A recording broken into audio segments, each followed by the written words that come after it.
தேனி மாவட்டம் சின்னமனூர் நகராட்சிக்கு உட்பட்ட சீப்லா கோட்டை சாலையில் ஸ்ரீ கிருஷ்ணய்யர் மேல்நிலைப்பள்ளி அருகே பிரதான சாக்கடையில் அடைப்பு ஏற்பட்டு கழிவுநீர் சாலையில் பெருக்கெடுத்து ஓடுகிறது.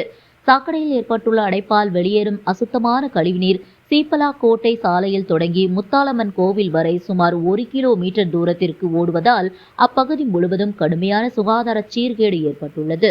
பள்ளிக்கு செல்லும் மாணவ மாணவிகள் துர்நாற்றம் மற்றும் கொசு தொல்லையால் மிகுந்த சிரமத்திற்குள்ளாகின்றனர்.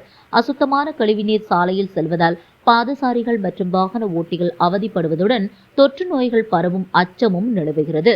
கடந்த சில நாட்களாக நீடிக்கும் இந்த கழிவுநீர் அடைப்பு பிரச்சினை குறித்து நகராட்சி நிர்வாகத்திடம் பலமுறை புகார் தெரிவித்தும் இதுவரை நடவடிக்கை எடுக்கப்படவில்லை என அப்பகுதி மக்கள் வேதனை தெரிவிக்கின்றனர்.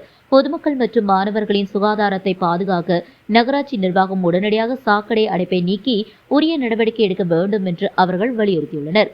செய்தி தொடர்பாளர் அன்பு பிரகாஷ் முருகேசன், தேனி மாவட்ட தலைமை புகைப்பட கலைஞர். செய்தி வாசிப்பது ஆனந்தி.